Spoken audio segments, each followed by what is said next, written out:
Good evening, morning, afternoon. It's 11:11 p.m. and this video will be for the 19th of November. Even though I'm recording it on the 18th, it will actually go up not scheduled.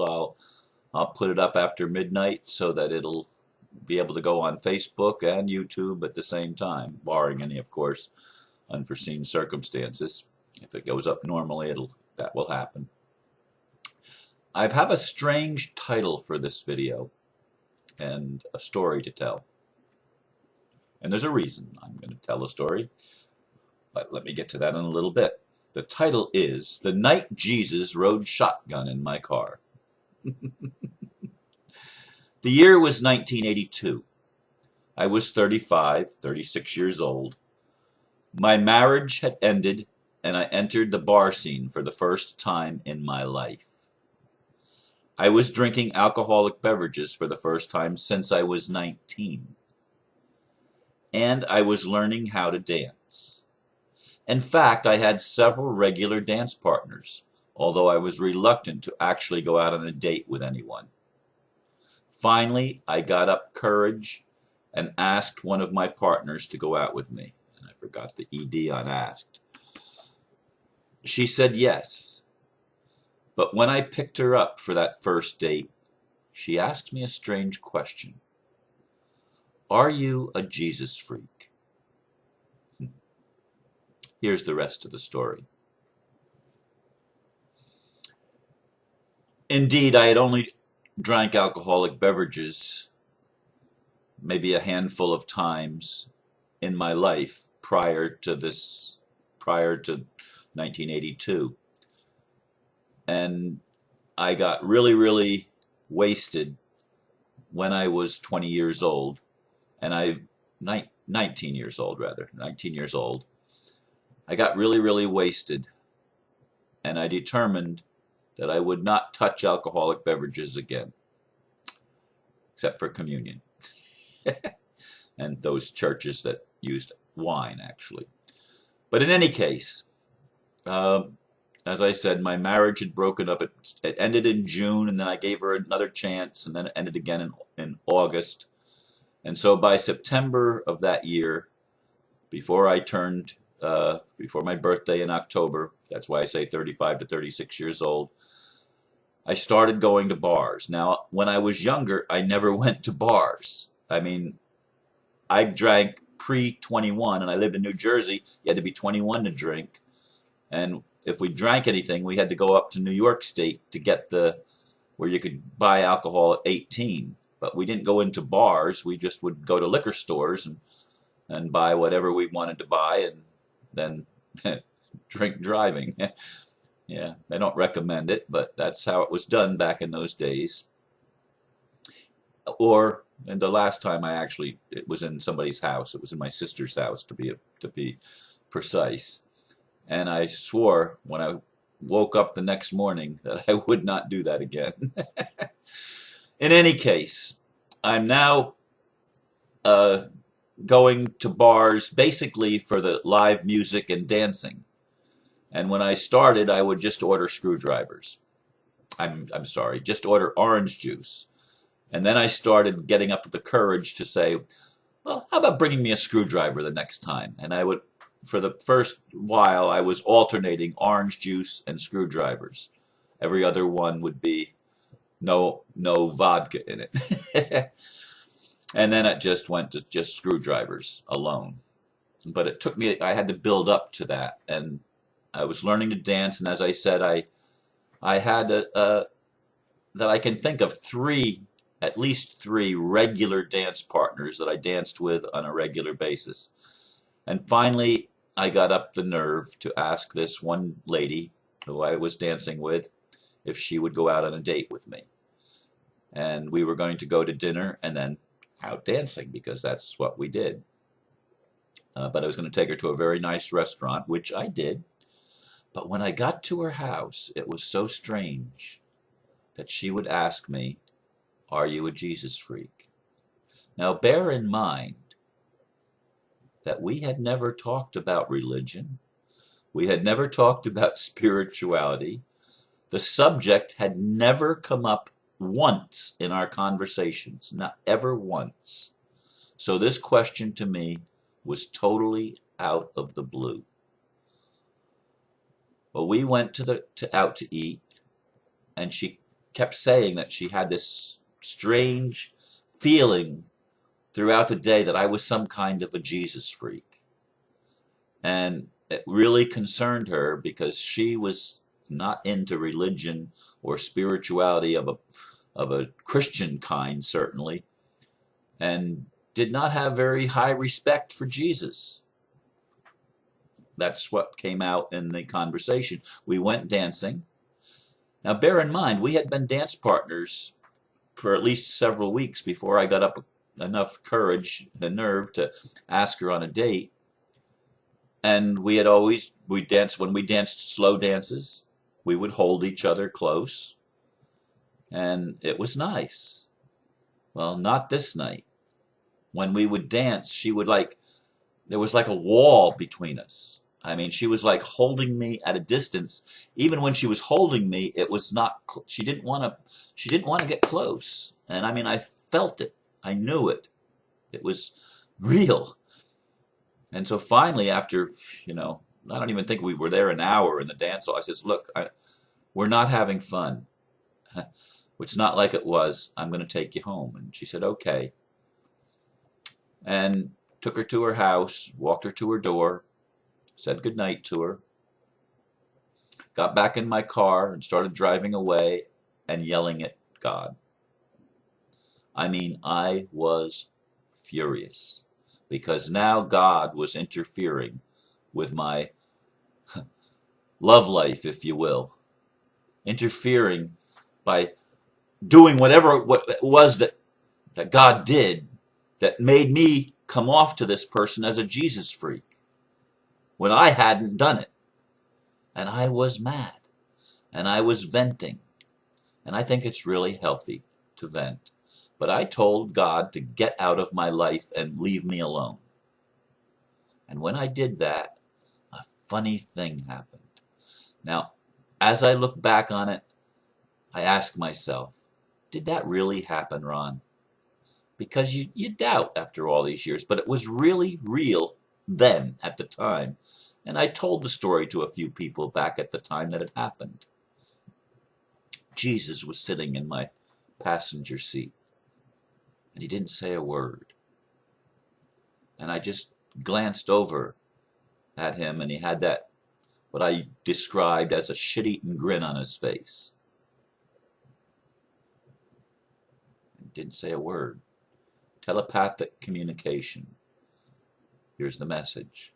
But I am your life. And I got it. I got it. Even if I would tell God to get out of my life, God wouldn't get out of my life because Christ was my life. And Christ showed up as Jesus to me because I was raised a Christian. Now, I'm not saying that Jesus couldn't show up in a non-Christian's life, but that's how he showed up for me, and it was real. Now, there's an awful lot of people, and one just said to me a week or so ago when I mentioned that I still loved Jesus, said, Ron, I thought you were more enlightened and more advanced spiritually than that. Don't you know that Jesus never existed? I'm sorry. I have listened to Santo Spinacci. I have listened to Bill Donahue and other spiritual teachers that say that the historic Jesus never existed. And they go on to explain how Jesus just was the amalgamation of a bunch of myths. Well, I've listened to those things. I don't buy that argument. Yes, I do not believe the Bible is always to be taken literally. But I do believe there are literal things that actually happened historically in the Bible. I don't believe that the Bible is a total fable. I do believe there's historic fact in the Bible, and I do believe that someone who wasn't called Jesus back then because that's certainly an English word for a Greek word. And if it was a, a similar word in Arabic or in Hebrew, it would have been Yeshua or Joshua even, or Yeshua, however you want to say it. But in any case, I do believe there was a real man who walked the earth and had a higher level of consciousness than most of the people in his generation, and taught some things that were different than what his culture taught at the time. A person who was a step or two ahead of where they were in their spiritual development. And I believe that person existed.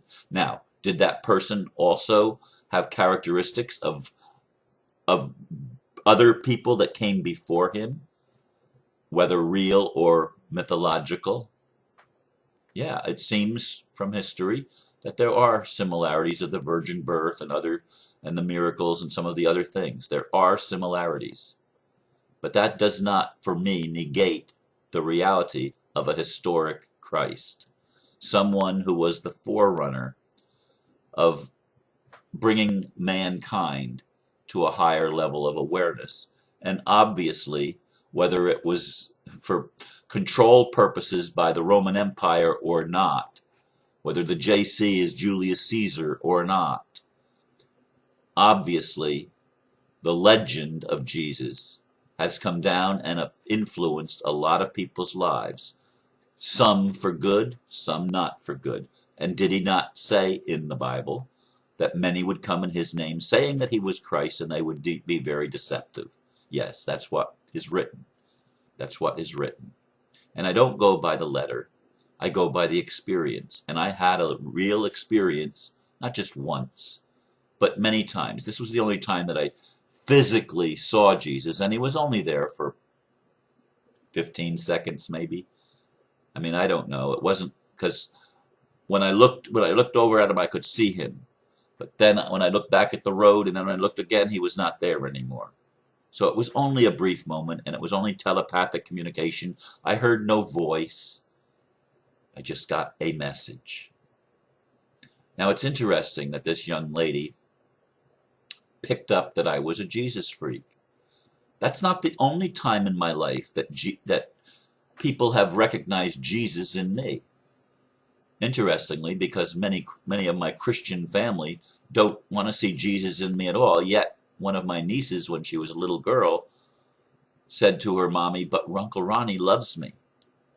Because obviously I wasn't supposed to be able to love, because I had left Jesus. That's what my mom said. "When are you going to get back to Jesus, Ronnie?" I says, "I never left him. And more, he never left me." But I did go outside the camp, and I did experiment with a lot of things in life that I never had experimented with before. I had sex for the first time in my life at age 36 with someone that I wasn't married to. The first time in my whole life. And she had to drug me to get me into bed. That's the truth. And before the year ended, I had sex with the second person in my life that I wasn't married to. And then in April, after I had moved to Florida, it was the third woman, and she had the same name as my wife, and not the second woman, not the first woman that I made love to outside of marriage, but the one after that. It was my wife, and the first name of my wife, the first name of the other one, and it was those two names together was the lady that I met when I first moved to Florida. In any case, Jesus has always been a key part of my life. And even as I've grown spiritually, and I understand, and I'm looking at a bigger picture, and I'm looking at connecting more dots, and I'm recognizing how religion has been used to enslave people, including Christianity, and how many wars have been fought in the name of Christ, I still don't belittle Jesus, and neither would I belittle Muhammad, or the Buddha, or Lao Tzu, or Confucius, or any religious leader, Zoroaster. Not any of them. not the Native American ones, not, there have been men of God and women of God throughout the ages, and I don't put any of them down. And I think what Jesus did for me is he made me realize that as he was the Son of God, so am I.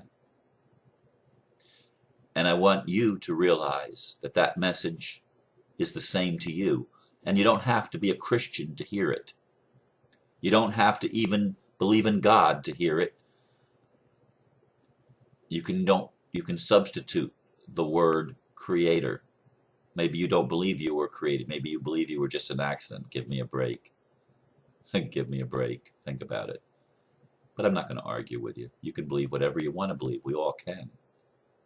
But I choose to remain convinced that the man we know as Jesus of Nazareth today actually did walk planet Earth and actually did say, the things that I do, you shall do also, and greater things than these shall you do.